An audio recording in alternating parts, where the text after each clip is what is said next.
Hello everyone, you're very welcome to this webinar for the Level 1 and Level 2 Technical Award V Cert, which covers the subject areas of graphic design, interactive media and music technology. There are quite a few attendees on today's webinar, so unfortunately there will be no opportunity to ask live questions, but please do feel free to ask your questions via the question box and I'll respond in a timely manner after the webinar. So a quick introduction first. My name is Kelly Johnson and I'm a Provider Development Officer at NCFE. My background is vocational education and I have 15 years of experience of working in the FE sector in various roles including a teacher, a curriculum leader and a curriculum operations manager. I specialise mainly in the subjects of sport, health and fitness, and I have educated young people from level 1 to foundation degree level, including A levels. My role is to support centres through the planning, onboarding and further CPD opportunities for NCFE qualifications, in particular the V Cert qualifications, with a focus on promoting and advancing learning. The plan for today is to begin with an overview and to update on our approach to awarding for this academic year. I'll go through the onboarding process, your journey with us and the support and resources that are available to you. There will be a brief overview of the qualification with more detail later in the webinar. How to use QualHub and the relevant pages. Information about the external assessment, including key dates and the approach to awarding this year. Then the internal assessments, and again, the adaptations that are in place for awarding this year. And finally, how the quality assurance process will work. I'll begin first by giving you a general update on our approach to awarding for 2021-22. The government's intention is that work placements, exams and assessment will take place this academic year, therefore moving away from results being based on teacher assessed grades or tags used in the previous academic year where this was permitted. The government recognises, however, that students who will be taking exams and assessments have experienced significant disruption to their education and that these students may need continued support in the face of any further disruption. We also recognise that students who will be taking exams and assessments this year have had also significant disruption since their education since March 2020, and we do remain committed in continuing to support students in the face of any further disruption. This means all assessments are expected to continue, but we are permitted to continue to make adaptations to assessments and qualifications to take account of the ongoing impact of the pandemic, where we can do so without undermining the validity and reliability of our qualifications. This is with the view that assessments will take place, but recognising that adaptations may still be needed to mitigate continued disruption from public health restrictions or to support with mitigating the issues with learning loss or any further disruption. Furthermore, if tags have been submitted for mid-flight learners, they will now have been banked. Learners must only access permitted adaptations where they are needed to mitigate the impact of learning loss, continued disruption and/or ongoing public health restrictions. This will be monitored through our external quality assurance process to support the validation of any adaptations adopted, ensuring that they are not applied where they are not needed. The quality assurance process for this year is now available and is on our website. The adaptation blueprint for this year, which can also be found on our website, summarises the adaptations we have put in place for this academic session and how we are adapting the NCFE assessment requirements given the flexibilities afforded by the Ofqual Vocational and Technical Qualifications Contingency Regulatory Framework. And lastly, the qualification addendums contain further information on what specific adaptations are permitted for this academic year and are now available to access and view on your qualification specification page. So now let me begin with your journey with us and the onboarding process. The Provider Development Team are committed to NCFE's core purpose of promoting and advancing learning. To achieve this, there are 3 different stages: pre-approval, onboarding and ongoing CPD. Pre-approval may have already occurred and it is when an external quality assurer has approved your centre to deliver our qualifications. In the onboarding stage, once your centre is approved, the Provider Development Team will support teaching staff throughout the year with a range of webinars, support interventions and events, which can include a support call when you're initially approved and 2 more over the course of the year, onboarding webinars such as this one to get you started with delivery, pre-assessment preparation and signposting to sample papers, key quality assurance processes, and how to access teaching and learning resources. In addition to the onboarding process, we will also support centres with an ongoing programme of CPD, looking at topical and relevant areas of interest, and these can include revision strategies, formative assessment strategies, active teaching and learning, stretch and challenge, developing digital skills, and developing learner study skills, to name but a few. I'd now like to talk you through the support we can offer and the resources that are available. As our mission is to promote and advance learning, we have several resources available to help with that. The key area will be QualHub, which is where you can search for all our qualifications and access the specification, assessments, teaching materials, and much more. We have schemes of work which will completely outline entire units of work based on 1-hour lessons. We have complete PowerPoint presentations with not only the teaching content from the specification, but also activities that could be used. There are also individual lesson plans for each presentation with suggested timings, lesson aims, learning outcomes, and suggested assessment activities. And there is a workbook and/or individual worksheets to accompany the lessons, or they can be used as homework or flipped learning opportunities. And with all these resources, it is best to use them and adjust them to suit the needs of your learners. There are some on-demand webinars to support the Level 1 and Level 2 technical awards, such as revision strategies, formative assessment strategies, stretch and challenge, effective questioning, and so on. There are also on-demand bite-sized introduction webinars that include all the Level 1 and Level 2 technical award subject areas. These short webinars cover an overview of the qualification, the external assessment, the internal assessments, and the available resources. These can be found on the NCFE YouTube channel, and we've created a V Cert playlist to make finding our webinars easier. And the YouTube link is also at the end of this webinar. As part of our commitment to shaping smarter learning, we proudly offer skills assessment and diagnostic tools. Whether you're delivering apprenticeships, traineeships, or employment programs, we have initial assessment tools and learning resources to support your provision and set your learners up for success. Our unique diagnostics, resources, and summative assessments can transform how education providers approach functional skills, GCSEs, and the employability skills development of learners, providing accurate visibility of individual skills and their progress. Our tools include Skills Builder, so for English and Maths e-learning, resources and assessments, Skills Review, an online skills and analysis tool and progress tracking for apprentices, Skills Work, employability skills tests and development, and Skills Portfolio, which is a digital skills portfolio for qualifications, apprenticeships, and training. In terms of the V Certs though, the most useful part is probably the Skills Portfolio. Skills Portfolio allows learners to submit evidence and keep records of their work, which will allow centres to manage, monitor, and assess learners remotely. The assessor is able to upload evidence for the learners too, so for example, witness statements for the internal assessments. It can allow for easy management of the quality assurance process and complies with the requirements for Ofsted and the Education and Skills Funding Agency.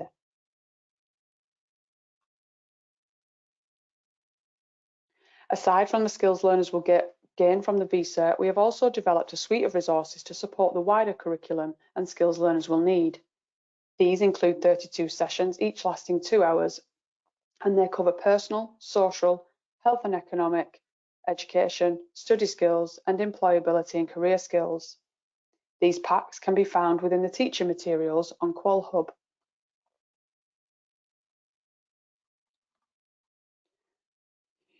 Your learners are unique and your curriculum should be too. With NCFE's other school qualifications, you can create a curriculum to maximise the potential of every learner.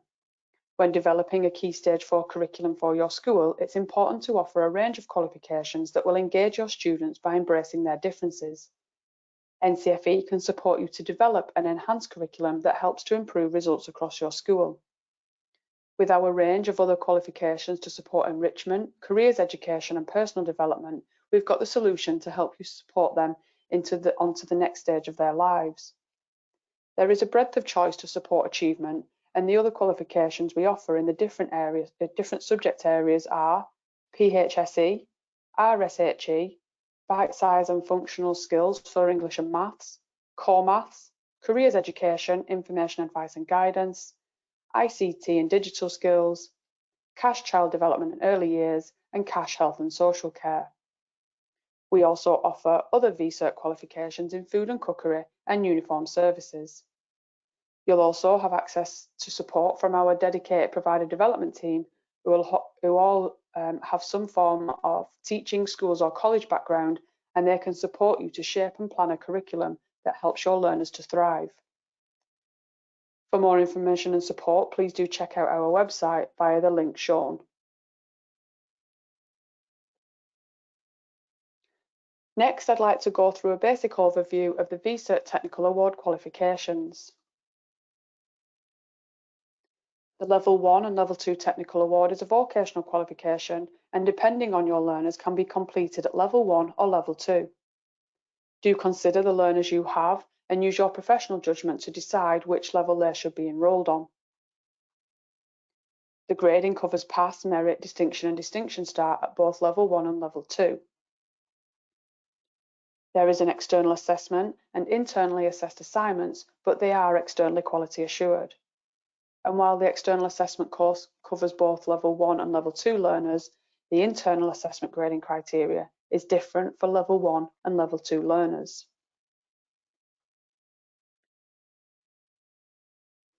If a student is on the Level 2 qualification, then they need to have achieved a pass grade at Level 2 in each unit, including the external assessment. So they need to get a Level 2 pass in their external assessment and a Level 2 pass in each of their internal assessments. This is slightly different for music technology, as there are 2 external assessments. So they would need to get at least a Level 1 pass in both and a combined UMS of 120 to achieve a Level 2 grade overall. For example, a Level 1 pass in the written external assessment and a Level 2 distinction in the practical assessment would meet that requirement. If it appears that a learner isn't going to achieve this, then they can be placed on the Level 1 qualification, and all the work completed by the learner can be mapped to the Level 1 qualification with little to no additional work being required. These are the subject areas covered by the Level 1 and Level 2 Technical Awards. The final qualification grade comes from combining the internal assessments and the external assessments. For music technology and graphic design, the weighting is a 50-50 split. So the external assessment contributes 50% to their final grade, and the internal assessments contribute the other 50%. Interactive media is different. The external assessment is worth 40%, and the internal assessment contributes 60% to the overall grade. You may be familiar with this chart that shows how the V Cert grading matches with the GCSE grading. Level 1 goes up to a maximum of a grade 3 with a distinction star, and the Level 2 goes to a maximum of a grade 8.5 for a distinction star. The Department of Education has set this as the maximum, as they want the top grades, i.e. the 9s, to be academic GCSE achievement only. V Certs fit into the open group or third bucket, and you can take up to 3 qualifications from this open group depending on the qualification size and or weighting, etc. V Certs can be delivered alongside other qualifications, but do bear in mind the discount codes applicable to each subject area. So for example, if you were doing a traditional GCSE in music and we're also delivering our Technical Award in Music Technology with the same learners, then only one of those will count in the performance points as their content is similar. Next, I'd like to talk you through the navigation of QualHub. QualHub will be your primary go-to for resources, the specification, assessments, regulations and much more. You can begin by typing your qualification subject area, qualification code or even just level 2, and it will give you a suggested list of qualifications. Here is an example page for the graphic design qualification, and if you scroll down, you will see some brief information about the qualification. Here we can see that what performance tables this qualification is included in, the guided learning hours, and the total qualification time, which includes home learning that you might set. And if we scroll further down, we can see that the support materials, with one of the most important being the qualification specification. In the Assessment Materials tab, you will find past papers, internal assessment tasks, sample portfolio work, the grading calculator, and much more related to assessment. The unit breakdown will be the 4 mandatory units within the specification and the external assessment. Teaching materials include a scheme of work, PowerPoints, workbooks, etc., which are, as mentioned earlier, are available to download with no charge, but you will need a portal login to download them. If you don't have a login, it would usually be your exams officer who can help you with that.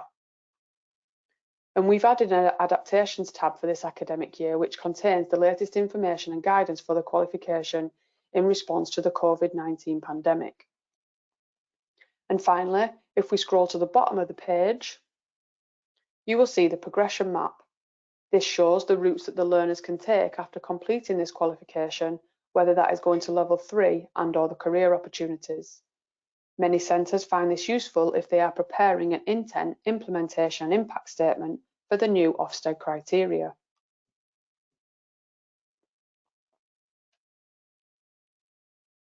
The other 2 areas of QualHub that you might need are the Delivery and Learner Support tab and the Policies and Documents tab. And I'm going to begin with the Delivery and Learner Support section first. In the Delivery and Learner Support section, you will find a range of information to help you with delivering our courses and qualifications in order to help your learners to succeed. 5 of the most useful will probably be the ones that are on the screen. So the external assessment timetable, preparing for an external quality assurance visit, frequently asked questions for the exams officers, teachers or tutors and learners. If a learner needs more time in the exam, a scribe, exam papers in Braille and so on. And from this year, instead of noting us via a form on our website, centres complete details of any access arrangements and reasonable adjustments at the point of registration in the NCFE portal. Once the relevant details have been submitted, they will stay with the learner across all the qualification registrations and all future external assessment bookings. The forms area includes further information such as special considerations and related documents and policies. And lastly, the training and events section is where you can find upcoming webinars, our face-to-face events, and so on. In the Policies and Documents section, you will find our regulations, support guides, and other documents. We've also included a link to the forms mentioned in the previous slide within this section too. If you're a teacher or an assessor, you'll probably use the course file documents section more. And this includes document templates for things like giving feedback to learners. And the other one, which we're going to take a closer look at, is the assessment regulations, which does contain some required reading. For the external assessment, there is a document called the Regulation for the Conduct of the External Assessment. This is a set of generic instructions regarding preparing for the external assessment, administering the assessment, and what to do after the assessment has been completed. For 2021-22, this document has been closely aligned with the equivalent Joint Council for Qualifications, or JCQ, instructions for conducting examinations document, but there are still significant differences for some of our qualifications. From 2021-22 onwards, it is our intention to fully align with JCQ in this regard, although given the nature and complexity of some of our qualifications, there may be appendices or annexes with additional information that supersede content within the main document. Therefore, it is best if this document is read by anyone involved with the external assessment, as if there was a concern raised about the conduct of an external assessment, then the quality assurance team would need to investigate. So the more people that are familiar with these regulations, then the smaller the chances are of that happening. Furthermore, from September this year, we have also created 2 new processes utilising digital functionality to support centres and reduce the time spent on administration within centres for your exams officers and contacts. The 2 processes will include accessing the pre-release materials required for some of the external assessments and submitting electronic learner evidence for some of the external assessments. More information on this will be shared with centres in our upcoming customer newsletters, along with step-by-step instructions and instructional demonstration videos. The next document is the Qualification Specific Instructions for Delivery, or QSID, and this gives specific information for the different qualifications. So, for example, if the assessment needs to be invigilated or supervised, if the use of the internet is permitted, and so on.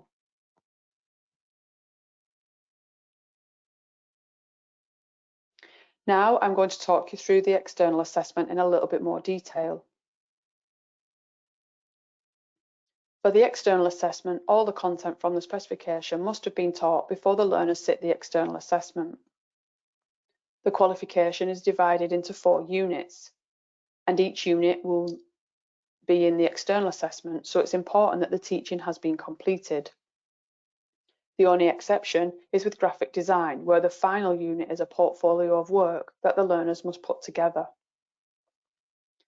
The external assessment isn't on a set date, but rather there is an assessment window during which the external assessment is to be completed. But there are cut-off dates for booking learners into that window, and this is usually 2 weeks prior to the start of the assessment window, so do check the external assessment timetable in QualHub.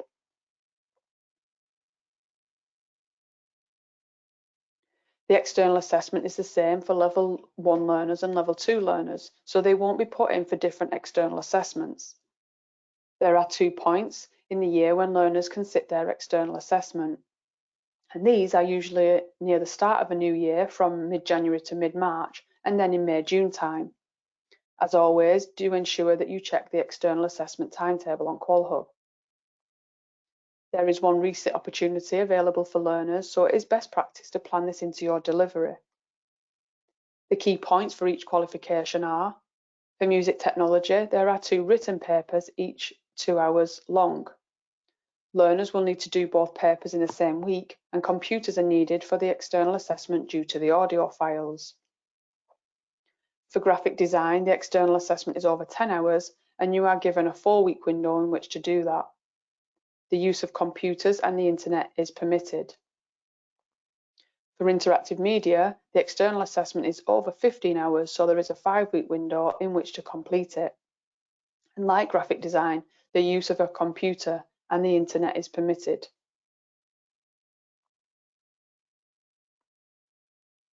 On this slide, I will explain the external assessment adaptations for this academic session. The Technical Award qualifications have an external assessment that must be sat over a set period of time at your centre. And as already mentioned, external assessments will go ahead this academic session unless public health measures deteriorate, in which case this will be reviewed by the government. Previously, where assessments were timetabled to be sat over a period of time at your centre, we have updated our assessment variation process to allow centres to use additional test centre locations. And where possible, we have now implemented further adaptations and may include an added additional assessment opportunity or extended assessment windows. Assessment opportunities where students have received results based on teacher-assessed grades and centre-assessed grades, these do not count towards these retake opportunities. For further information and confirmation on additional assessment opportunities or extended assessment windows, please see our updated external assessment timetable guide on QualHub in the Delivery and Learner Support tab.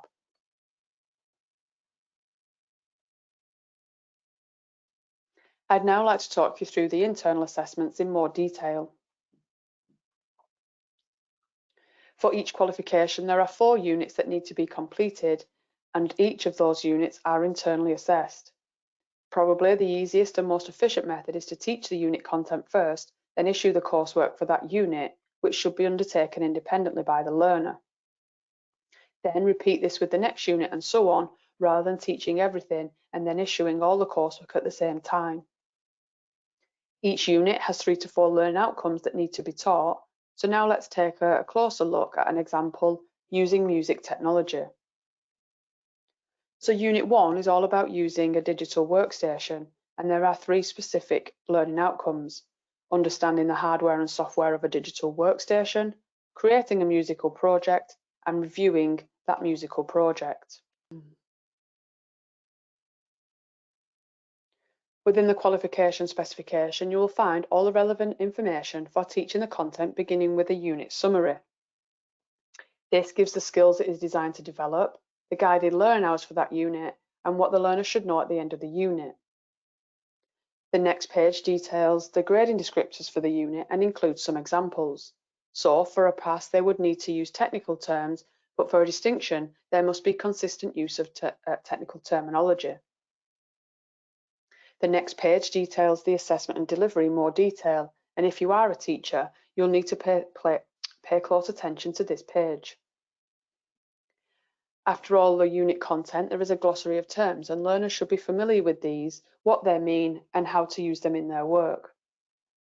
Regardless of the qualification, grading descriptors will mention using key terminology correctly in each subject area.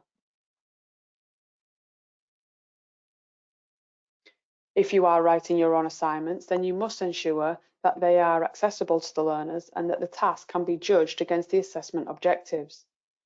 The nature of the tasks and activities must ensure and encourage the learners to produce their own work. And as well as being accessible, the assignment must also be able to differentiate between different learners, such as pass and distinction learners, and of course cover the required content in the specification. Thankfully though, you don't need to do any of that, because we have assignments prepared and ready for you to use. You may wish to change aspects of the scenario so that it can be more suitably contextualized for your learners. You can find these sample assignment tasks on the qualification specification page on QualHub. Click on the Assessment Materials tab, and within that area, you'll find those tasks. And on the next slide, we're going to take a closer look at them.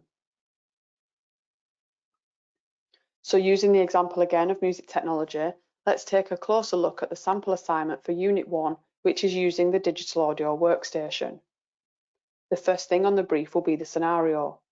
This is designed to give a real-life situation to help set the assignment in context. In this case, it is a school that is holding an open day and that the learners need to provide information about what a digital audio workstation is. After that, the assignment gives some further details on the specific information that should be included in the learner work. And then next is the way that the evidence can be presented. And we've tried to keep this as open as possible to appeal to many different types of learners. And on the following page, the grade descriptors are given, which is what the students need to do for that grade and what the assessor will be using when marking the assignment.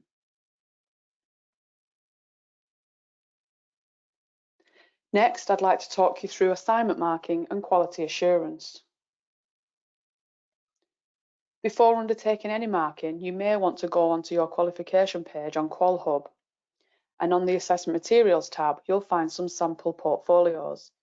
This can be useful to see an exemplar pass or distinction piece of work and can also inform your teaching when you have examples of the level of detail that might be required. Here is an example from graphic design. This is a Unit 2 Learning Outcome 1 piece of learner work which has been graded as a Level 1 pass. As well as the learner work, there are comments from an external quality assurer explaining why the work is assessed at that grade. We've also delivered webinars for the different units showing more examples of learner work and explaining the grading criteria. These can be found on the NCFE YouTube channel, and as I've said before, we've created a V Cert playlist to make finding our webinars easier. And the NCFE YouTube link is at the end of this webinar. So now let's take a closer look at the grade marking and grading, and if it is easier to demonstrate with an example. So this time I'm going to use the Level 2 Technical Award in Interactive Media. There are 4 units in this qualification, and within each unit there are learning outcomes. Each of those learning outcomes will need to be assessed and graded. So for the first learning outcome in interactive media, these are the grading descriptors. In this case, a pass is about describing what is needed to develop interactive media products, but for a distinction, the learner must make some links between them and explain those links. Then for learning outcome 2, there would be some different grading descriptors, and likewise for learning outcome 3. Let's say that you have now marked Unit 1 assignment, and these are the grades that the learners achieved in each of the learning outcome: a pass, a merit, and a merit. The final grade for the unit will be the lowest grade that the learner achieved in a learning outcome. There is no compensatory grading within the unit. As the unit is made up of 3 learning outcomes, the learner would need to demonstrate the same level of competence in each of the learning outcome to judge that unit to be at that level overall too.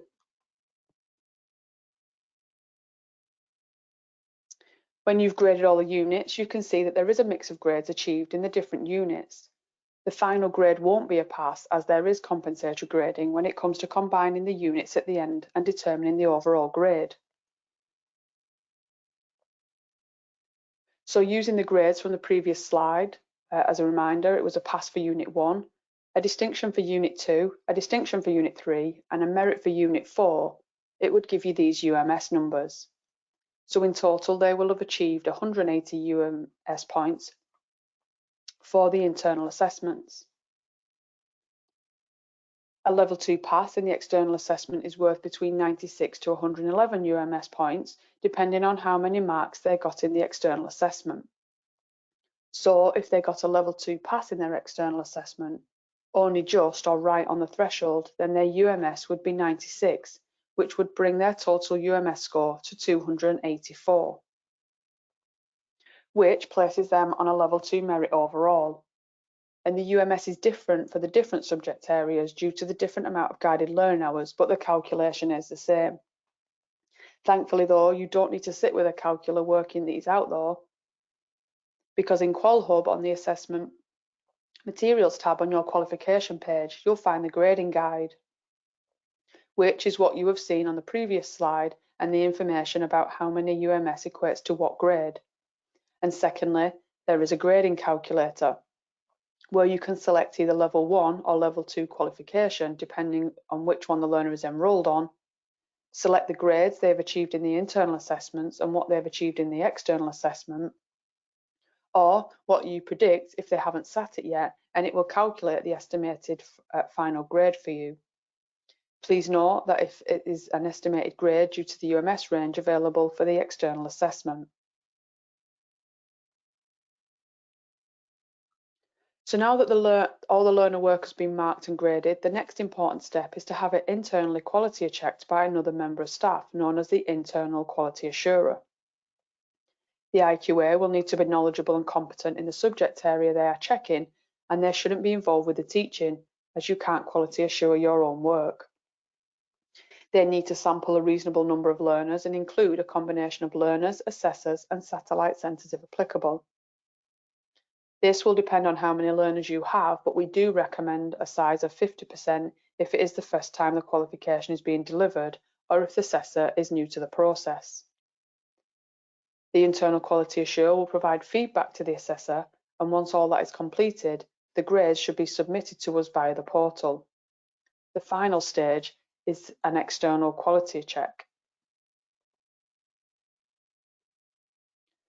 As soon as your learners are registered on the portal, you will be assigned an external quality assurer. It is good practice to register your learners early to have access to your EQA, who can provide subject-specific help and support to your centre. You are entitled to 2 free visits from your EQA per year per cohort, and any additional visits are chargeable. The ideal scenario is to have your EQA visit after the first 2 units are done. This way, they can provide feedback on good practice and advise if there are any improvements that are required, which can inform you for the following units. When the EQA does check the work, they will either agree with the grading, and those grades then can be banked, or they will disagree and the grades will be rejected. If they are rejected, the assessor will need to reassess and regrade the work. The IQA will also need to recheck the work, and then a new grade can be submitted to NCFE.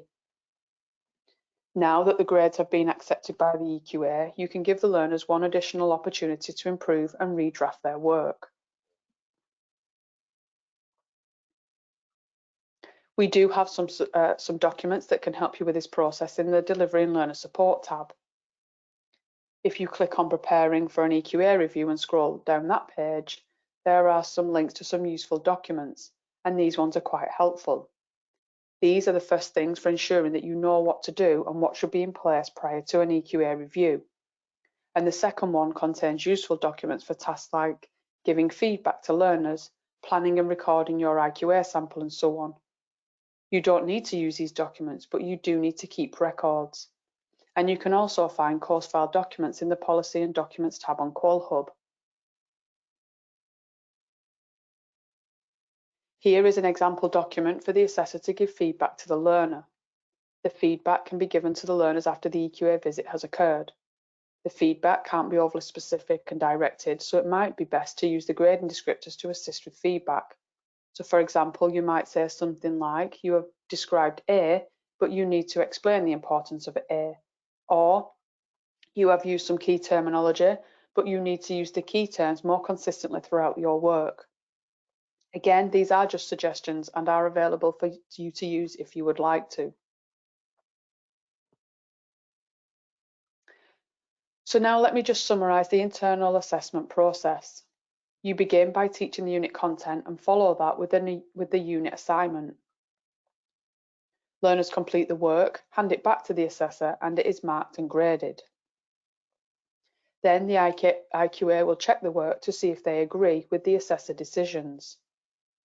The agreed grade will then be submitted to NCFE via the portal. You then arrange a visit from your EQA, who will then check the work and either agree and bank the grades or disagree, and a different grade will end up being banked after you've acted on the EQA's feedback and supportive action plan. Learners can then have one resubmission attempt to revise and redraft their work.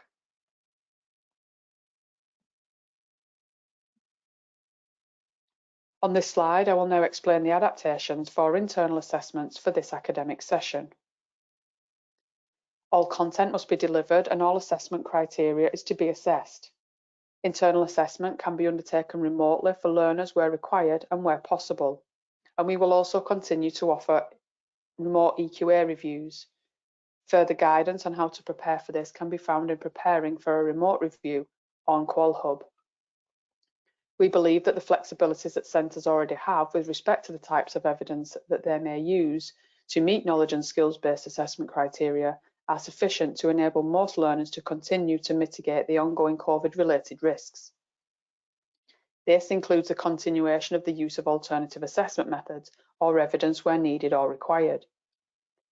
You can find further guidance and advice on the preparation of portfolios of evidence on our website in the NCFE Guide to Designing and Creating Learner Portfolios of Evidence for Assessment. To support with learning loss, remote learning where required, or where centres may experience continued or localised disruption to learning, we've created guidance to support a more streamlined approach to the assessment and to increase flexibility. And we have updated our guidance on our website in the Good Practice Guide and continue to permit the use of centre-devised assessments. We appreciate that to create and capture evidence for the skills aspect of these assessments, learners may need to access specialist facilities and/or equipment. And our existing guidance permits to mitigate COVID-related challenges in accessing facilities and/or equipment.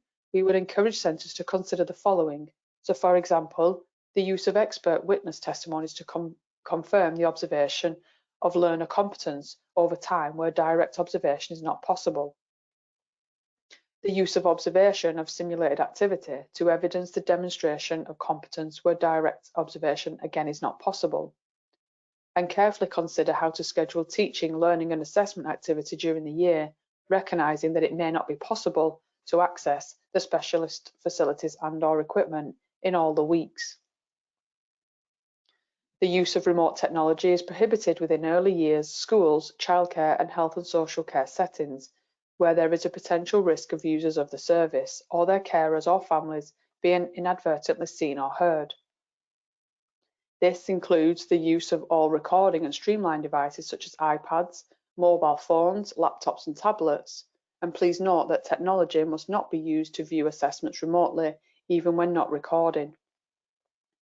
So, for example, assessors cannot complete remote observations to prove competency by viewing students live using remote technology. The use of remote technologies, however, could be considered to support aspects of the learner's performance. So, for example, this may include planning sessions, online meetings, and remote activities in which the learner is contributing and where the assessor could also attend remotely or observe through the use of technology. In these examples, the learner must be in an environment away from any service users. The use of technologies could also be considered for capturing expert witness testimonies.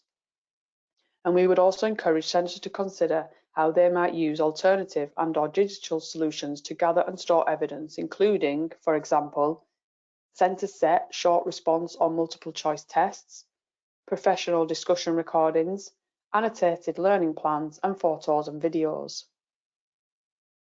We've recently partnered up with VEO, who offer a digital solution for video-enhanced observations. VEO is a secure video online platform for recording and tagging videos. It offers a more efficient way to mark NCFE skills assessments, which can be undertaken remotely.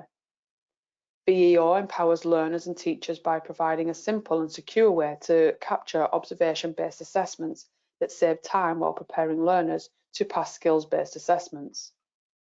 The platform allows you to digitally record and mark practical assessments online and remotely. And please see veo.co.uk/NCFE for further details. And finally, for music technology, there have been some further assessment adaptations for Level 1 and Level 2 Unit 3 studio recording, including Learning Outcome 1, 2 and 3. And for further information on these, please do see the adaptation addendums for this year on the Qualification specification page in Qual Hub under the Adaptations tab.